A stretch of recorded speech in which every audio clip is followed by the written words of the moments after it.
I lost my grandmother recently. Grandma Alice. Her impact on my life is immeasurable. I will think about her every day.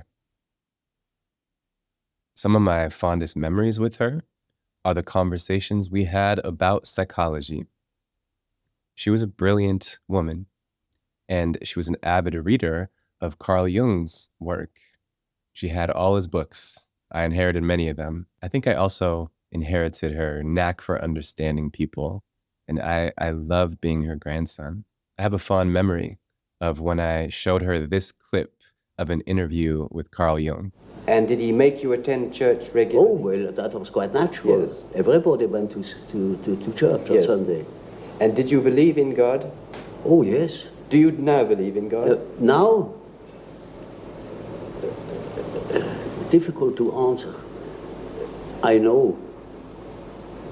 I don't need to believe. I know. I knew his answer would resonate with her.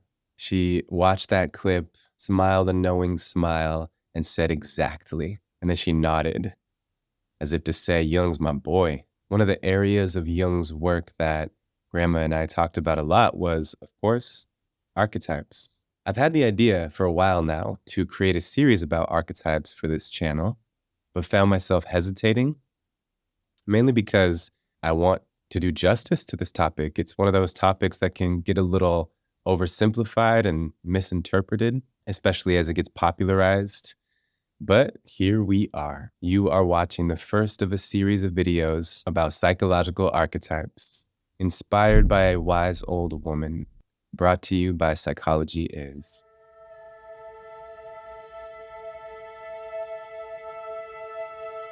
So let's focus now on the wise old woman archetype. She has manifested in every culture and through every era of human history. You may wonder, though, how can we say that the archetypes exist in all of us, but you look in the mirror and you do not see a wise old woman? Maybe you do, but some of us don't. In my interpretation, the wise old woman archetype manifests through old women. You can see it developing in many younger women too, but you kind of need to have earned the wrinkles to fully embody it. And you need to be a woman. If you don't embody an archetype, if you don't express it, that doesn't mean that it isn't an organ of your psyche. It just means you are meant to perceive it. You will seek it in the same way that an infant who cannot yet be a mother has the instinct to seek its mother. It is the mother archetype manifesting as the outpouring of intense unconditional love for baby, and it is the mother archetype behind the baby basking in this love. When you are the witness to the archetype's manifestation, the receiver of the wise old woman's wisdom, that archetype within you is awakened. The giver of wisdom is inseparable from the receiver of wisdom. It is imprinted on the collective human psyche. It is an archetypal experience. We see the wise old woman in mythology and folklore and literature, and she always represents wisdom, guidance, insights, often a connection with the supernatural, and typically has a very personal relationship with the hero or the protagonist. Examples from our stories include the fairy godmother from Cinderella, Grandmother Willow from Pocahontas, or Glinda the Good Witch from The Wizard of Oz, the Oracle from The Matrix, Professor Minerva McGonagall. As another example, is there something you want to tell me? Is there something you want to hear?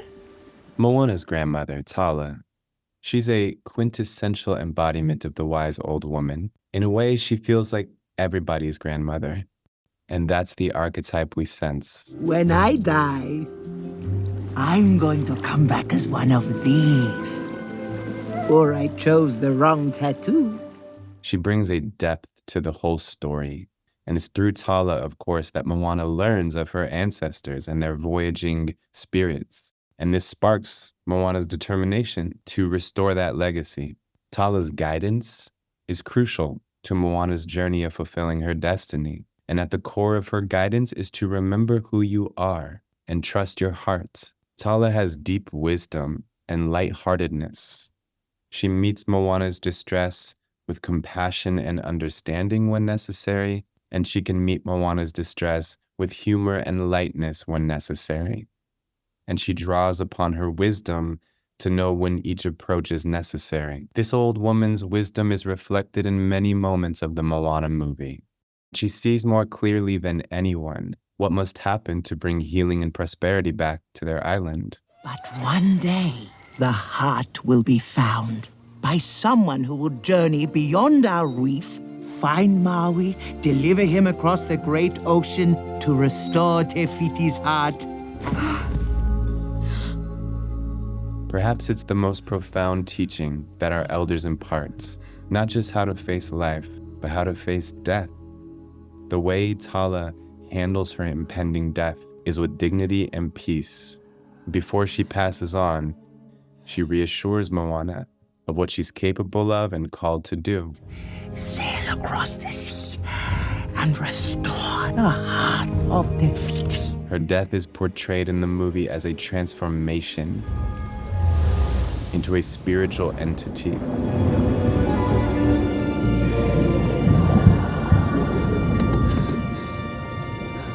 You're a long ways past the reef. In this form, she continues to provide guidance and protection to Moana.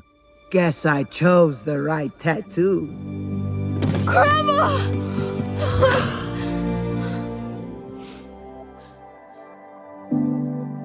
Tala epitomizes the wise old woman archetype, and you know who else did? Grandma Alice. The wise old woman is known for seeing potential in younger people and encouraging it to blossom. I remember when I began my graduate studies in psychology, I was living with Grandma Alice. One time I asked her to read a paper I had written for a class. She loved it. She read it aloud with the perfect cadence, the way you would want someone to narrate your work. And she was so enthusiastic and encouraging, totally boosting my confidence and helping me feel that I belonged in a graduate program. Grandma Alice's moral integrity was unwavering. Her entire life was defined by faith, love, and service.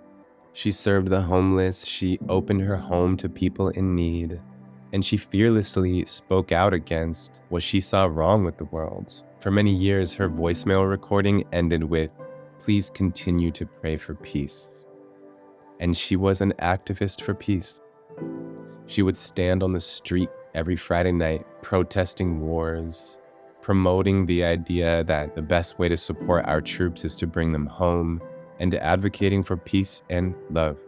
She was principled, and she taught me how to see the humanness in everyone, even if they were filthy, sleeping on the street, smelling like urine. The wise old woman is beloved not only for her wisdom, but also for her nurturing quality. She is, after all, an aspect of the feminine, and the nurturing quality that we sense in wise old woman has a profound depth to it. Like there's no amount of pain that they cannot hold. And yet, along with this capacity to enter intense suffering, the wise old woman is quick to laugh. She's lighthearted. My brothers and I called our grandmother Granny Girl, and much of our time together was spent laughing and joking.